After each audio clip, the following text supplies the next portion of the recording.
आवाज़ नहीं आ रहा क्या? आवाज़ नहीं आ रहा क्या? ठीक, आवाज़ नहीं आ रहा क्या?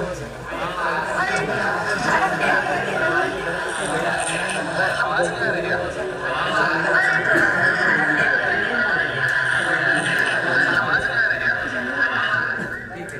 एक्स्ट्रा आवाज़ ज़्यादा आ रहा है, शांत रहिए आप लोग।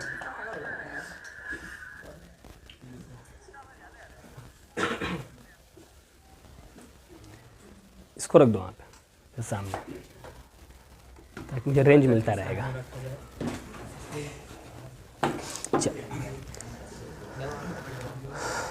चलो भाई इधर देखो, चार्ज के बारे में हम लोग पढ़े थे। तो सबसे पहले हम लोग क्या देखे थे?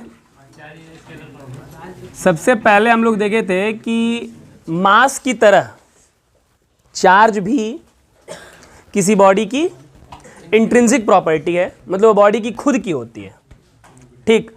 और बेसिकली वो बॉडी के पास जो दो पार्टिकल होते हैं, कौन कौन से? इलेक्ट्रॉन और प्रोटॉन, इनकी वजह से होता है, ठीक है भाई। यदि कोई बॉडी है तो सिंपल सी बात है, उसके पास जो है इलेक्ट्रॉन और प्रोटॉन हो गए। फिर उसके बाद हम लोग ये देखे थे कि चार्ज दो तरीके के हो गए। इलेक्ट्रॉन के चार्ज को निगेटिव चार्ज बोला गया था और प्रोटॉन के चार्ज को पॉजिटिव चार्ज बोला गया था। किसने नामकरण किया था इसका? बेंजामिन फ्रैंकलिन ने, ठीक है। उसके बाद फिर हम लोग चार्ज की कुछ स्पेसिफिक कैरेक्टरिस्टिक प्रॉपर्टीज का जिक्र किए थे। क्या जिक्र किया गया था भाई? पहली चीज हम लोग चार्ज क्या शुरू किए थे कि ये स्केलर क्वांटिटी है, ठीक है। दूसरी बात क्या देखे थे हम लोग? क्या है भाई?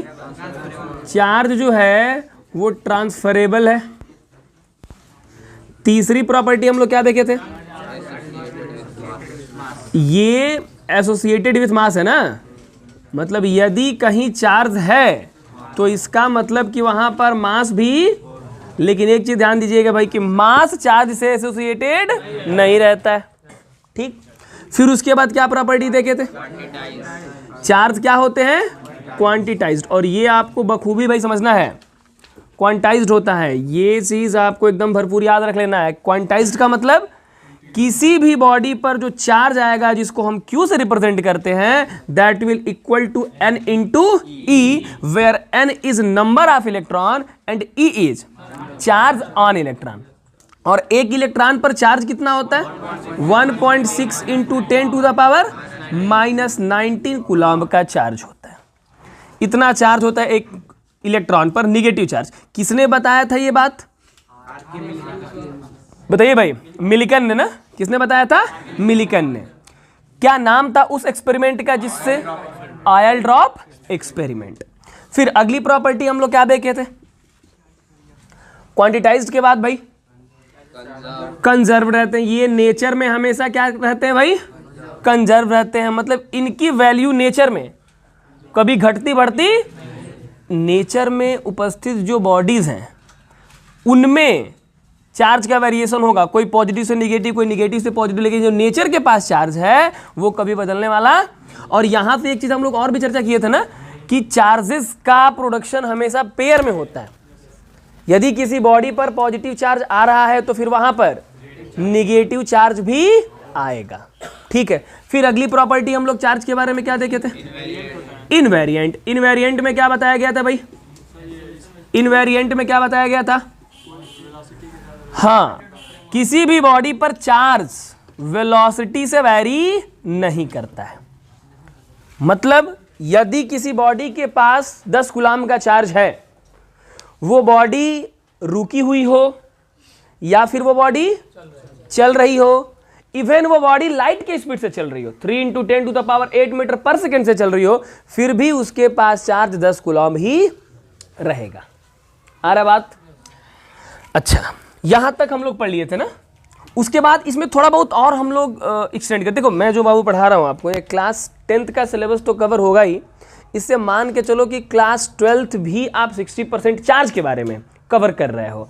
और इवन यदि मान लीजिए आप 10वीं के बाद किसी आगे चल के किसी एकेडमिक का जो है वो एंट्रेंस दें, किसी कोचिंग का आप एंट्रेंस दें स्कॉलरशिप के लिए, तो उसमें सारी चीज़ें जो है NTSC हो गया, ठीक है, तो उसके सिलेबस को लेके हम लोग चल रहे हैं। तो इसमें हम एक बात चर्चा किए थे आपको कि यदि कोई चार्ज रुका हुआ है, मतलब चार्ज क्या है, रुका हुआ है, तो ये अपने चारों तरफ क्या बनाता है, इलेक्ट्रिक फील्ड बनाता है। इस बात का जिक्र हम लोग किए थे कि ये इलेक्ट्रिक फील्ड बनाएगा।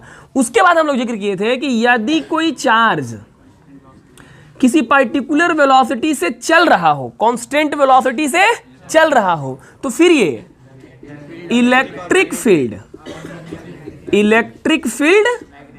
एंड मैग्नेटिक फील्ड दोनों ही बनाएगा, ठीक है। अब देखो कितना इलेक्ट्रिक फील्ड होगा, कितना मैग्नेटिक फील्ड होगा, इसका जिक्र भी हम लोग करेंगे। इलेक्ट्रिक फील्ड कितना होगा इसका तो जिक्र हम लोग इसी क्लास में कर लेंगे, मतलब पहले ही चैप्टर में, ठीक है। मैग्नेटिक फील्ड कितना होगा इसका जिक्र हम लोग तब करेंगे जब हम लोग magnetic effect of electric current पढ़ेंगे, यानी कि एस चंद वाली जो बुक है हम लोग की, उसके हिसाब से चले यदि हम लोग, तो दूसरे चैप्टर में इसका जिक्र किया जाएगा। और ये जो अगली बात है कि यदि चार्ज ए एक्सेलरेशन से चल रहा हो, एक्सेलरेटेड हो, तो उस सिचुएशन में क्या होगा भाई, उस सिचुएशन में इलेक्ट्रिक फील्ड तो बनेगा ही, मैग्नेटिक फील्ड भी, और एक और भी प्रॉपर्टी आएगी कि ये एक्सेलरेटेड चार्ज एनर्जी रेडिएट करेगा। तो इसके एनर्जी रेडिएशन का जिक्र आपको क्लास 12th में करना है, ठीक है। ये सारी बातें हम लोग जो है वो पढ़े थे। फिर हम लोग चर्चा ये भी किए थे ना कि चार्ज की SI यूनिट क्या होती है भाई, चार्ज की SI यूनिट होती है कूलॉम्ब, ठीक है। अब देखो चार्ज की SI यूनिट कूलॉम्ब देने का पीछे कारण क्या है, चार्ज की SI यूनिट को क्यों कूलॉम्ब दिया गया, ठीक है। तो कूलॉम्ब नाम के एक फिजिसिस्ट, एम्पियर डी कूलॉम्ब उनका पूरा नाम है, ठीक है, उन्होंने दो चार्जेस के बीच में लगने वाले फोर्स के मैग्नीट्यूड को निकालने का बात किया। मतलब समझ रहे हैं, हम लोग एक बात का जिक्र किए कि जब हमारे पास जो है वो पॉजिटिव चार्ज रहेगा और निगेटिव चार्ज रहेगा तो इनके बीच में फोर्स लगेगा। जैसे हमारे पास कोई एक पॉजिटिव चार्ज है और कोई एक निगेटिव चार्ज, इसका जिक्र किया गया था ना, कि इसका जिक्र किया गया था कि इनके बीच में क्या लगेगा, फोर्स ऑफ अट्रैक्शन लगेगा। ये बात कैसे मालूम चला कि भाई दो चार्जेस जो है वो अपोजिट नेचर के एक दूसरे को अट्रैक्ट करते हैं। तो भाई जब ये देखा गया है कि दो बॉडी को आपस में रगड़ा जाए, दो बॉडी को आपस में रगड़ा जाए तो फ्रिक्शन से ये बॉडी क्या होती है, चार्ज होती है, ठीक। तो जब फ्रिक्शन से बॉडी चार्ज होती है, जैसे मान लीजिए हमारे पास मटेरियल ए है और दूसरा मटेरियल हमारे पास बी है, हमने ए से बी को रगड़ा, मान लो एक पल के लिए कि ए के ऊपर जो है वो पॉजिटिव चार्ज आ गया, बी के ऊपर निगेटिव चार्ज, ठीक। फिर एक हम तीसरा मटेरियल ले आए सी, हमने फिर इसको बी के साथ रगड़ा, ठीक। फिर इसके पास भी पॉजिटिव चार्ज आ गया, बी के पास अभी भी क्या है, निगेटिव चार्ज है। अब जब ए को और सी को एक दूसरे के नजदीक लाके छोड़ा गया तो क्या देखा गया कि ये दोनों चार्ज एक दूसरे से क्या हो जा रहे हैं, दूर हो जा रहे हैं, ठीक। फिर क्या देखा गया कि यदि इस ए को, चार्ज ए को और चार्ज बी को एक दूसरे के नजदीक ले आए और यदि छोड़े तो अभी हम नजदीक लाए भी नहीं है, तब तक ये क्या कर जा रहा है, अट्रैक्ट कर जा रहे हैं। तो यहां से एक थंब रूल तैयार कर दिया गया कि जो भाई सिमिलर नेचर के चार्ज होते हैं वो रिपेल करते हैं और अपोजिट नेचर के चार्ज अट्रैक्ट करते हैं। अब अट्रैक्ट करने का मतलब कि ये जो हमारे पास प्लस क्यू है ये माइनस क्यू के ऊपर फोर्स लगाएगा और फोर्स ऑफ अट्रैक्शन है तो अपनी तरफ खींचेगा, ये माइनस चार्ज है तो ये प्लस क्यू को अपनी तरफ खींचेगा। ये बात समझ में आ रहा है आप लोगों को, तो ये इसको खींचेगा, ये इसको खींचेगा।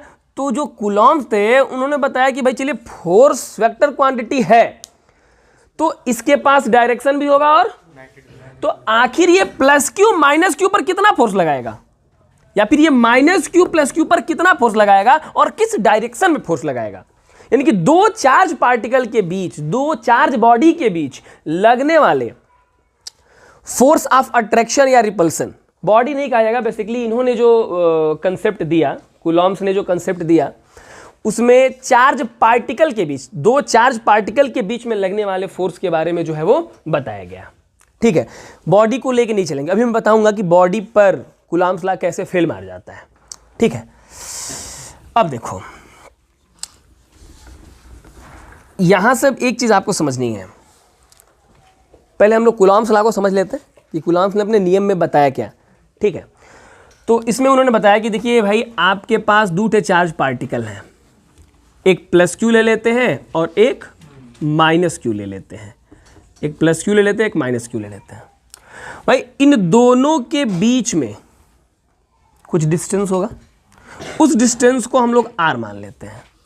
ठीक है, अब उन्होंने बताया कि देखिए इन दोनों चार्ज के बीच जो लगने वाला फोर्स है, that force will directly proportional to product of the charges.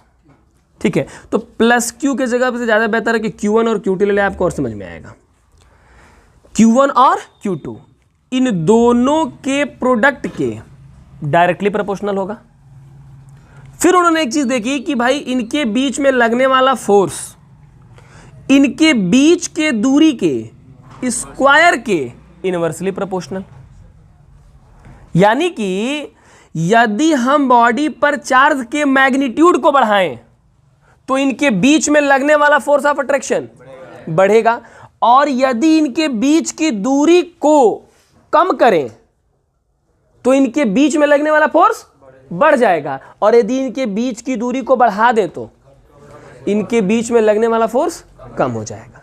ठीक है, ये चीज उन्होंने लैब में जो है वो एक्सपेरिमेंटली परफॉर्म करके देखा और उनको ये चीज मिली कि भाई दूरी को हम दोगुना कर दे रहे हैं बढ़ा करके, तो जो लगने वाला फोर्स है दोगुना करने से वो आधा नहीं हो रहा है, 1/4 हो रहा है।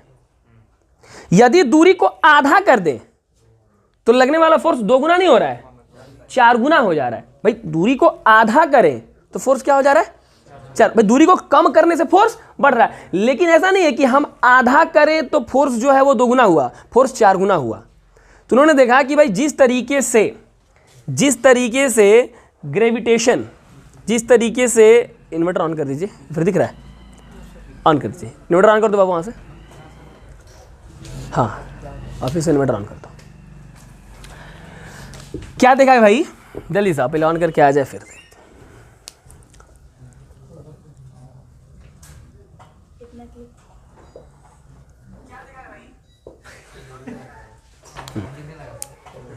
दिख रहा है अब? चलो,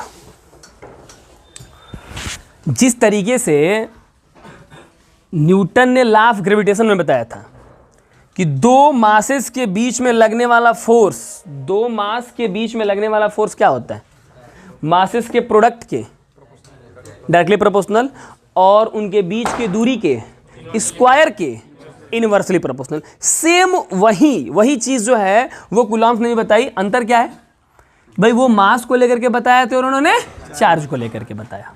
ठीक, फिर इन दोनों को यदि हम, इन दोनों इक्वेशंस को यदि हम कंबाइन करें तो क्या मिलेगा, F is directly proportional to Q1 Q2 upon R²।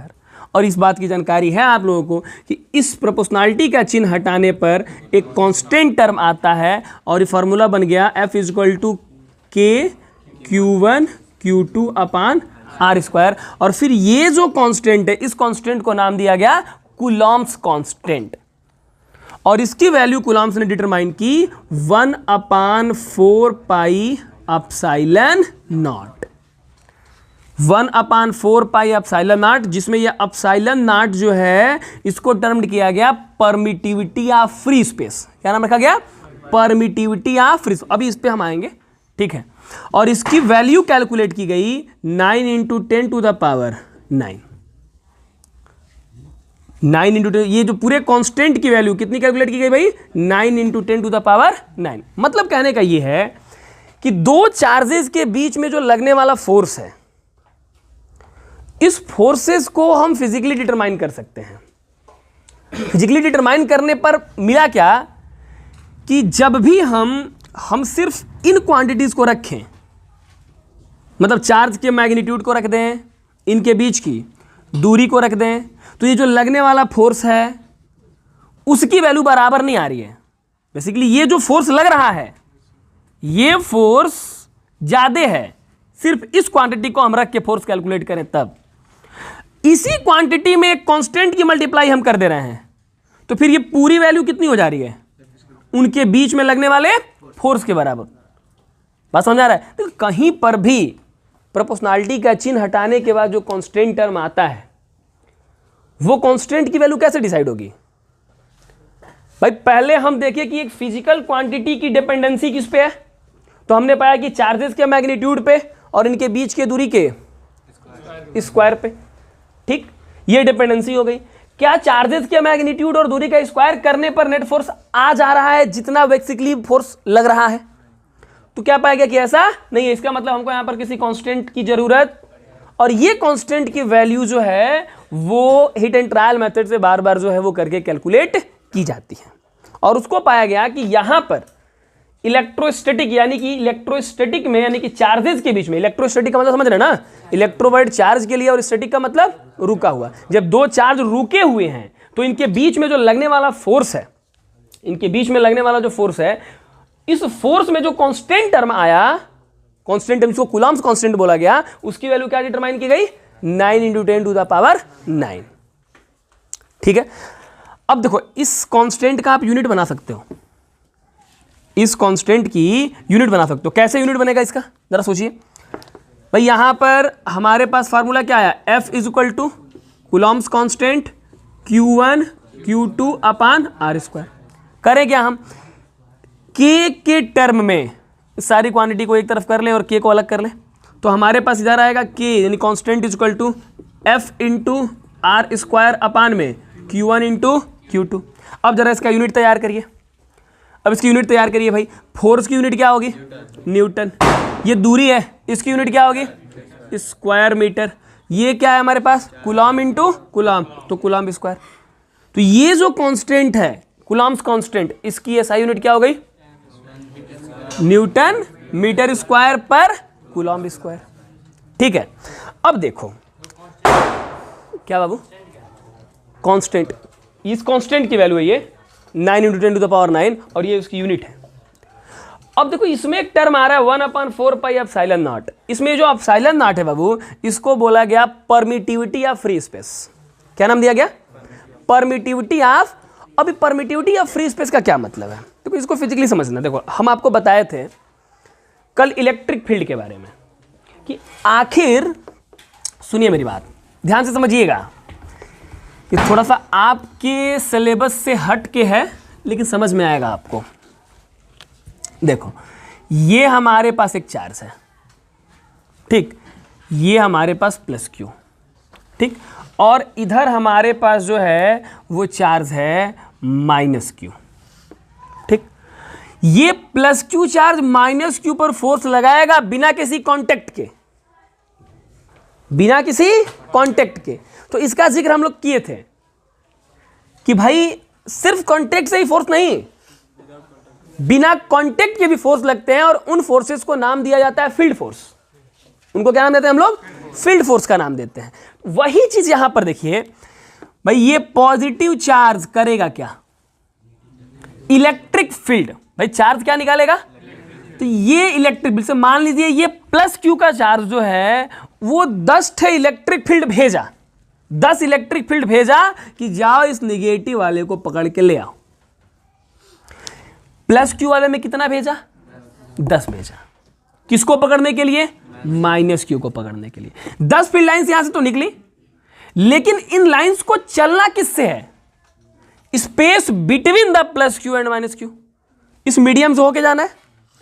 अब बताइए यदि कोई चीज चल रही है और उसको एक फाइनल डेस्टिनेशन तक पहुंचना है, बीच में जो मीडियम आया, उस मीडियम ने क्या किया कि भैया देखो तुम 10 लेके चले हो तो कोई जरूरी थोड़ी है कि तुम 10 लेके पहुंच ही जाओगे।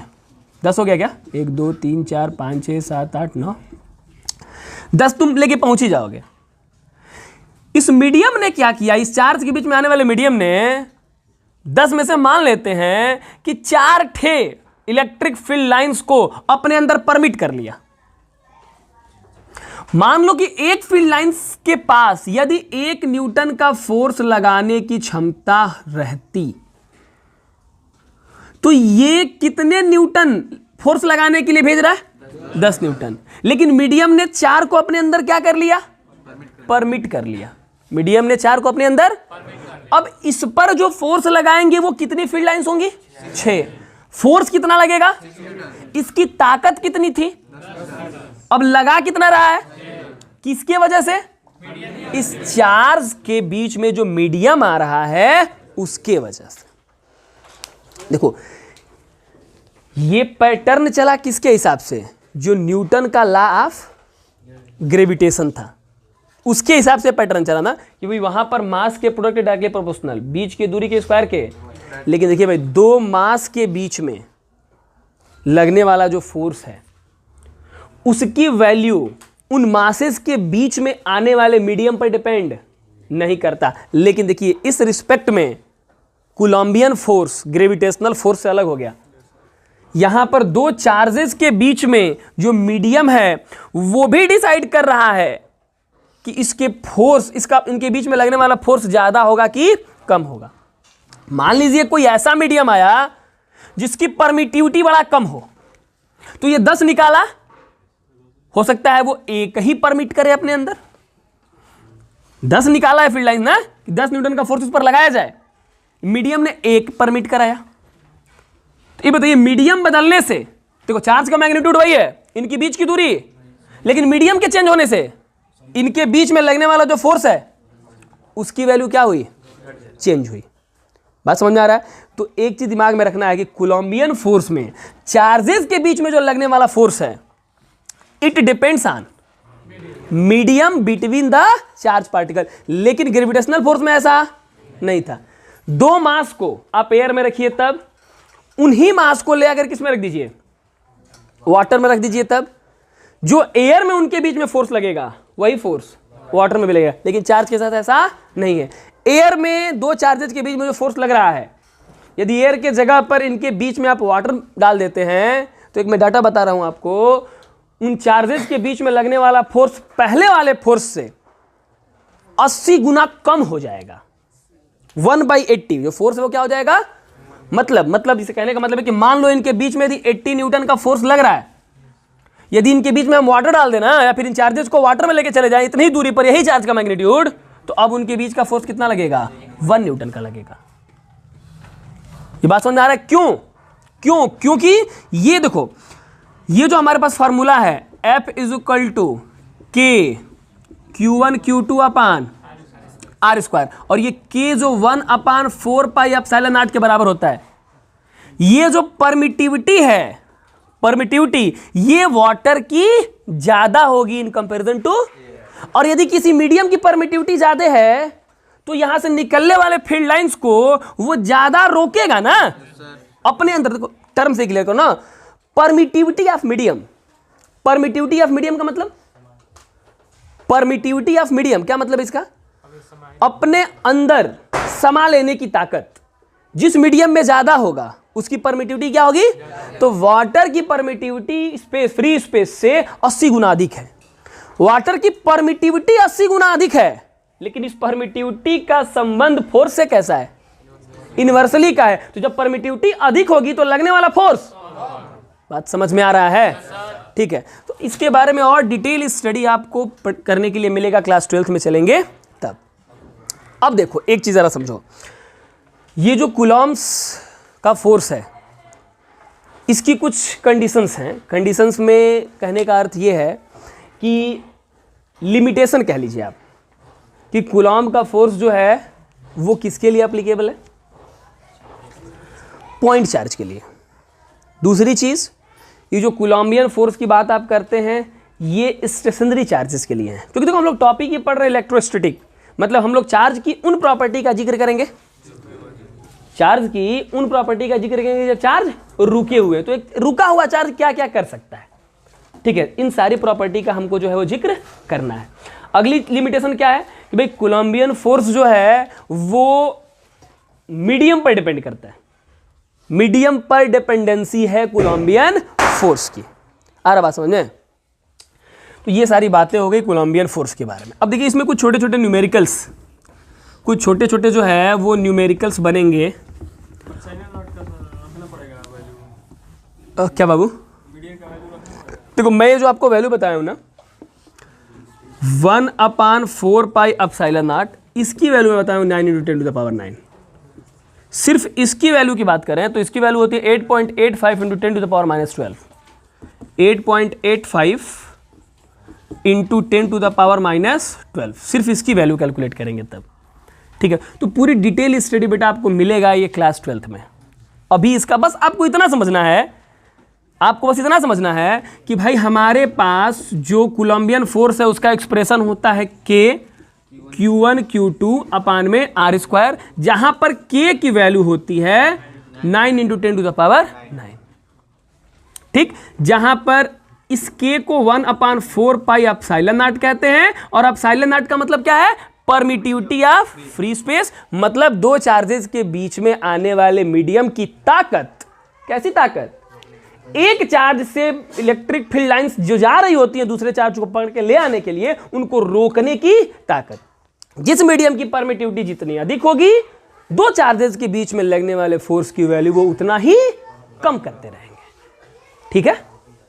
अच्छा, अब देखिए, आइए कुछ क्वेश्चंस का जिक्र करते हैं। देखिए इसमें एक क्वेश्चन दिया हुआ है, एक क्वेश्चन में दिया हुआ है कि two charges of equal magnitude, दो चार्ज हैं इक्वल मैग्नीट्यूड के हैं, दो चार्ज हैं भाई इक्वल मैग्नीट्यूड के हैं, ठीक है। एंड द डिस्टेंस r, इनके बीच की दूरी क्या है भाई?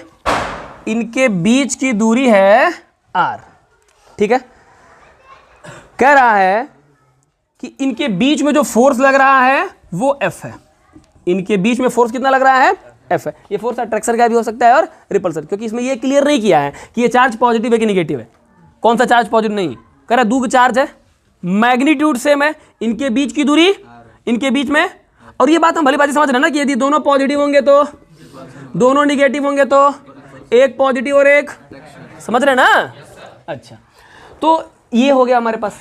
अब कह रहा है if the charges are halved, जो भी चार्जेस का मैग्नीट्यूड है इसको आधा कर दिया जाए, ठीक। And the distance between them is doubled, और इनकी बीच की दूरी को डबल कर दिया जाए, तो अब आपको बताना है कि जो नया फोर्स होगा इन चार्जेस के बीच में लगने वाला वो कितना होगा। देखो क्या क्या क्या कहा जा रहा है भाई? चार्जेस के मैग्नीट्यूड को, चार्जेस के मैग्नीट्यूड को क्या कर दिया? आधा कर दिया। तो पहले एक चीज देखो, पहले ये हमारे पास, ये कौन डिस्टर्ब कर रहा है? थोड़ा सा एक आदमी जाए तो, एक आदमी जाओ, आरू जाओ, बोलो बंद करे, सब हो गया दीपावली ना, जल्दी जल्दी जाइए।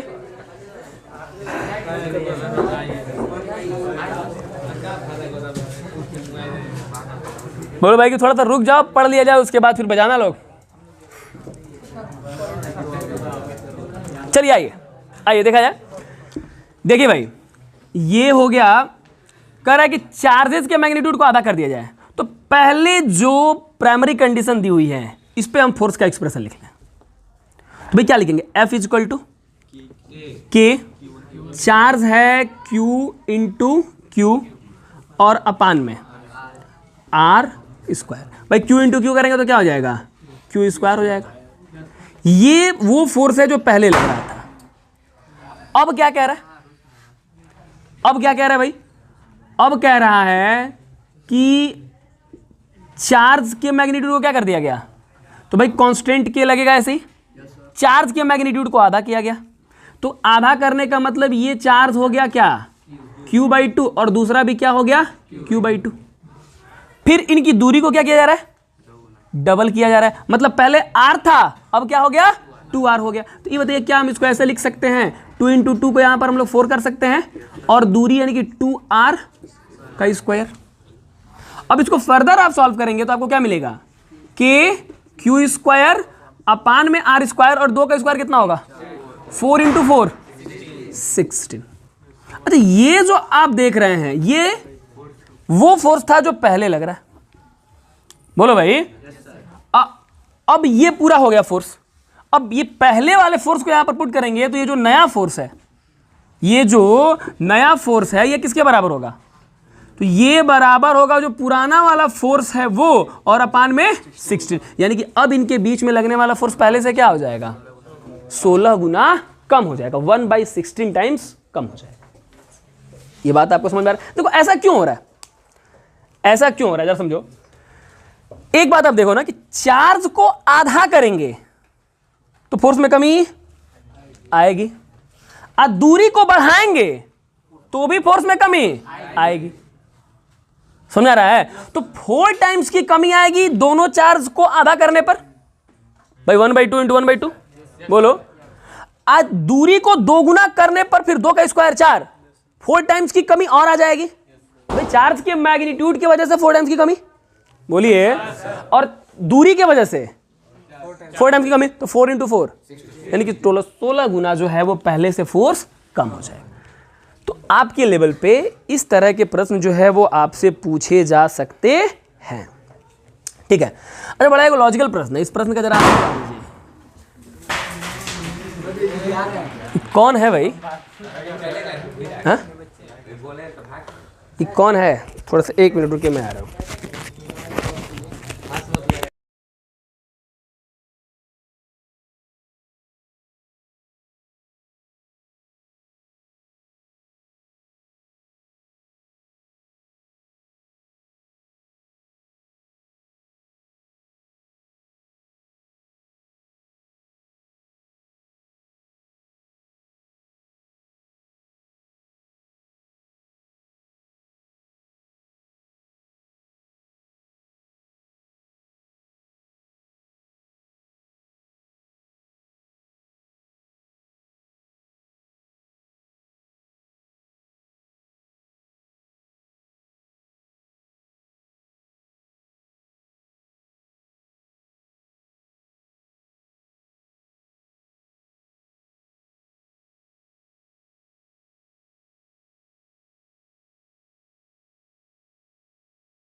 चलो भाई शांत रहो, हो गया, शुरू हो गया।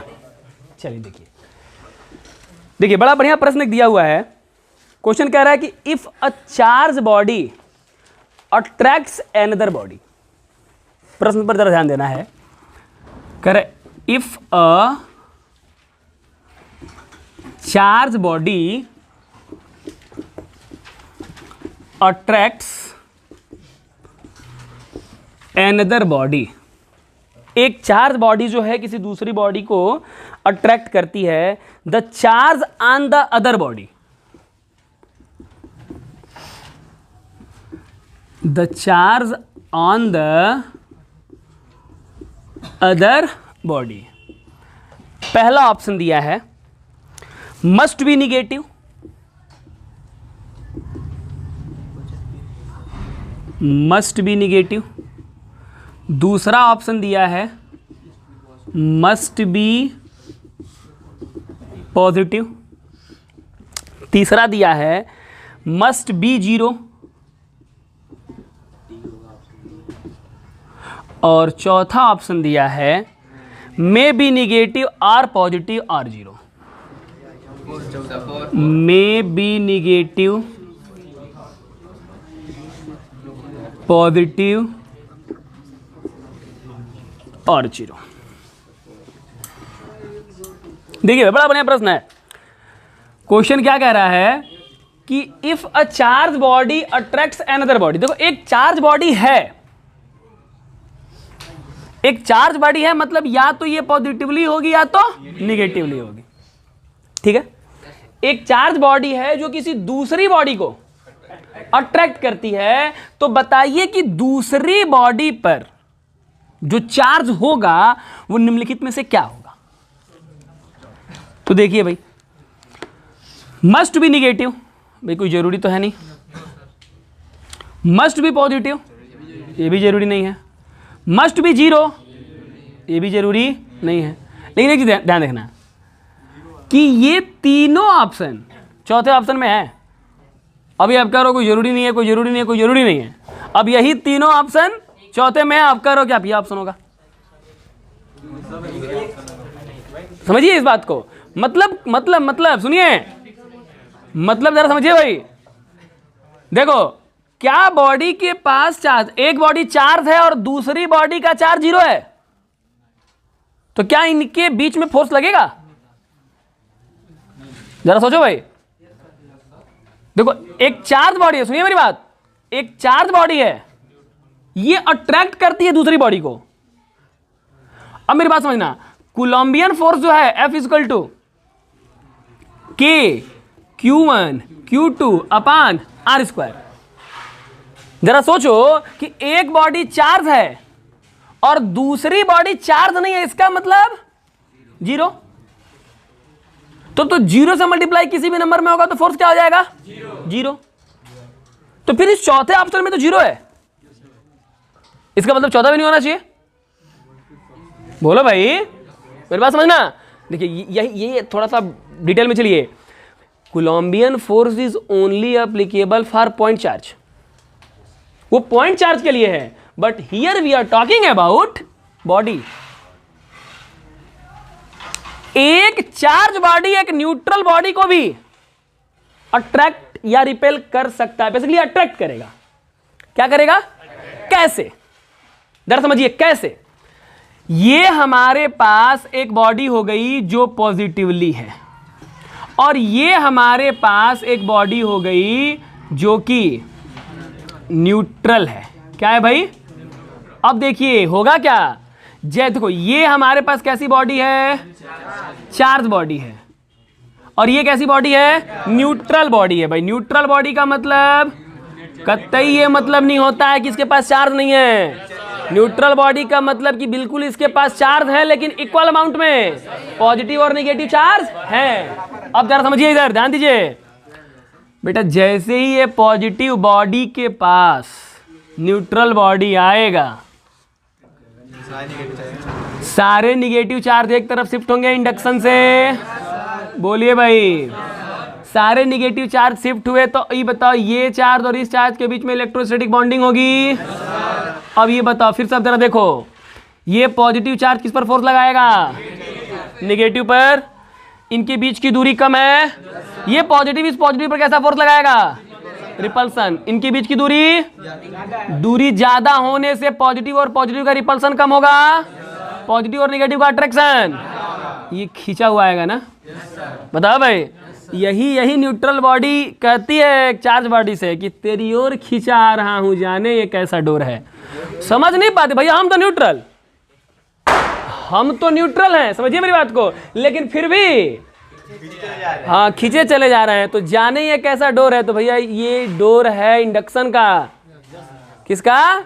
ये इंडक्शन वाला। देखिए आप बॉडी है ना, आप बॉडी है तो आपका चार्ज आप में विचरण कर सकता है, मतलब छितरा सकता है। इस बात को समझिए। तो ये चार्ज क्या हुआ भाई? जैसे ही देखा कि हमारे मन लायक इधर है, तुरंत एक कोना में आके झांकने लगा। ये तो इसी फिराक में था कि इनको कंपाउंडेड करें।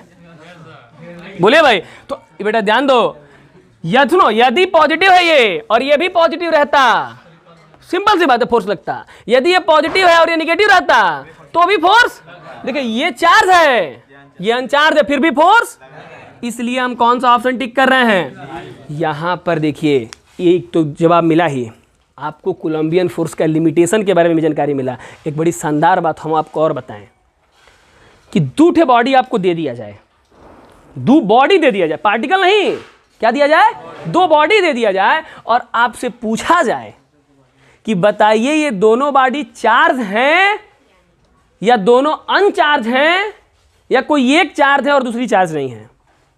मेरी बात सुनिए, हम क्या कहना चाह रहे हैं कि जैसे आपके पास एक ये बॉडी है और दूसरी बॉडी है, ठीक है, ये दोनों बॉडी को आप नजदीक रखते हैं, कुछ दूरी पर रखते हैं, तो ये दोनों चिपक जाते हैं। ये दोनों क्या होते हैं? चिपक जाते हैं। मान लो हमने इसमें ये क्लियर कर दिया कि ये पॉजिटिवली चार्ज है और ये बी जो है वो ए में जाके चिपक जा रहा है, भाई ये दोनों अट्रैक्ट कर ले रहे हैं एक दूसरे को। तो अब बी पर, ये बॉडी है, तो बी पर कैसा चार्ज होगा? बोले भाई, निगेटिव हो सकता है या इस पर नेट चार्ज जीरो भी हो सकता है। तो आखिर हमको यह क्लियर करना है कि दो बॉडी चार्ज है कि नहीं है। तो हम किस कंसेप्ट से यह चीज क्लियर कर सकते हैं कि हां ये बॉडी चार्ज है कि नहीं? मतलब कहने का यह है कि दो बॉडी को एक दूसरे के नजदीक रख रहे हैं, ये तब अट्रैक्ट करती हैं एक दूसरे को जब एक पॉजिटिवली और दूसरा, लेकिन ये तब भी अट्रैक्ट कर रही हैं जब एक चार्ज है और दूसरा अनचार्ज है।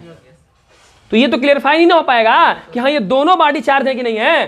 क्यों? देखो, दोनों ऑपोजिटिवली नेचर में चार्ज रख रही हैं तो भी अट्रैक्ट हो रही हैं। तो बेटा ये तो सुनो, ये जो अट्रैक्ट करने की प्रॉपर्टी है भाई, एक बॉडी है दूसरी बॉडी है, इसको ले आया और ये अट्रैक्ट कर गया, तो हम क्लियर नहीं कर पाएंगे ना कि दोनों चार्ज है कि सिर्फ एक ही चार्ज है। और हमको क्लियर जानकारी रखना है कि ये बॉडी चार्ज है कि नहीं है, तो इसके लिए रिपल्सन हेल्प करेगा। देखिए, ये हमारे पास पॉजिटिव चार्ज है और ये हमारे पास पॉजिटिव चार्ज है, तो ही ये दोनों एक दूसरे से दूर जाएंगे। ये निगेटिव चार्ज है और ये भी निगेटिव चार्ज है, तो ही दोनों एक दूसरे से, बात समझ आ रहा है ना? अट्रैक्ट करने में क्या हो रहा है? अट्रैक्ट करने में पॉजिटिव निगेटिव को अट्रैक्ट कर रहा है, पॉजिटिव न्यूट्रल बॉडी को भी क्या कर रहा है? क्योंकि तुरंत यहां पर क्या बन जा रहा है भाई? तुरंत यहां पर निगेटिव चार्ज आ रहा है ना। बोले भाई, तो यहां पर बताइए श्योर वे क्या है ये टेस्ट करने का कि एक बॉडी चार्ज है कि नहीं है? अट्रैक्शन की repulsion? Repulsion is the surest way to test the electrification of a body. कोई बॉडी चार्ज है कि नहीं है ये चेक करना है तो हम कैसे चेक कर सकते हैं? रिपल्सन के हेल्प से। अट्रैक्शन आपको कभी एक क्लियर जानकारी नहीं देगा कि हाँ ये दोनों बॉडी, एक तो भाई चार्ज है, अब दूसरा हम ले आए चार्ज है कि नहीं है, तो हम दूसरा निगेटिवली ले आए तो ये भी अट्रैक्ट हुआ, न्यूट्रल ले आए तो भी अट्रैक्ट हुआ। तो अट्रैक्शन श्योर में नहीं ना होगा ये जानने का कि हाँ बॉडी चार्ज है कि नहीं है। लेकिन बताओ, एक हमारे पास पॉजिटिव चार्ज है, यदि हम दूसरा चार्ज ले आते हैं और ये दूर भागता है, क्लियर है कि ये भी क्या होगा? ये निगेटिव चार्ज है, दूसरा चार्ज ले ये भी दूर भागता है, क्लियर हो गया कि ये क्या है भाई? देखो, न्यूट्रल रहेगा तो दूर नहीं भागेगा, यदि ये न्यूट्रल रहता तो क्या होता? ये अट्रैक्ट हो जाता। और यदि ये पॉजिटिवली रहता तो भी क्या होता? तो ये पॉजिटिव को भी अट्रैक्ट कर रहा है, न्यूट्रल को भी। तो अट्रैक्शन श्योर वे नहीं ना है ये जानने का कि बॉडी चार्ज है कि नहीं है। बोलो भाई, रिपल्सन श्योर वे है ये जानने का कि बॉडी चार्ज है कि नहीं। इतनी बातें समझ में आ रही हैं? तो ये जो टॉपिक पढ़े हैं, कुछ ऐसे क्वेश्चन आपको मिल सकते हैं भाई, ठीक है? अच्छा, चलिए देखिए, एक और छोटा सा प्रश्न यहां पर दिया हुआ है कि अ न्यूट्रल बॉडी हैज, एक न्यूट्रल बॉडी के पास, पहला ऑप्शन दिया है equal values of positive and negative charge, दूसरा ऑप्शन दिया है only positive charge. Neutral body का मतलब सिर्फ उसके पास पॉजिटिव चार्ज है, ऐसा नहीं है ना, ओनली निगेटिव चार्ज ये भी नहीं है, नो चार्ज एट ऑल, ऐसा हो ही नहीं सकता भाई। न्यूट्रल बॉडी का कतई ये मतलब नहीं है कि बिना चार्ज का होगा, यानी कि पहला ऑप्शन ना, जितना पॉजिटिव चार्ज है उतना ही निगेटिव चार्ज। देखिए, एक और क्वेश्चन दिया हुआ है, if a glass rod is rubbed with silk, glass rod को किससे रगड़ा गया? सिल्क से। कर it acquires positive charge, glass rod कौन सा चार्ज लेता है? पॉजिटिव चार्ज लेता है। इसका क्या मतलब है? पहला option, proton are added to it, ध्यान दिमाग में रखना है भाई, which particle is responsible for electrification? Electron. तो भाई प्रोटॉन की ट्रांसफरिंग तो electrons are added to it. तो भैया ग्लास रॉड में इलेक्ट्रॉन ऐड होगा तो निगेटिवली चार्ज होगा ना। अगला ऑप्शन दिया है protons are removed from it, proton remove, proton जा भी नहीं सकता, electrons are remove from it. तो यदि किसी बॉडी के पास पॉजिटिव चार्ज है, इसका मतलब उसके इलेक्ट्रॉन उसको छोड़ करके गए हैं। इतनी बातें समझ में आई आपको? कोई तकलीफ यहां तक? बना सकते हैं ऐसे प्रश्न, कोई दिक्कत नहीं? अच्छा चलिए, तो फिर यहां तक हो गया ये पूरा चार्ज का डिस्क्रिप्शन। अब देखो, ये चार्ज को रोके थे हम लोग ना, और चार्ज को रोक करके इसकी प्रॉपर्टी पढ़े थे। अगली क्लास में अब हम चार्जेस को चलाएंगे, चार्ज को चलाएंगे कि भाई जब चार्ज चलना शुरू कर देगा तो सबसे पहली कंडीशन ये है कि चार्ज चलेगा क्यों। तो इसका बाबू हम लोग पैरेलल स्टडी करेंगे। चार्ज के चलने को हम लोग कंपेयर करा लेंगे वाटर के चलने से। तो ये बताइए, पाइप में पानी क्यों चलेगा?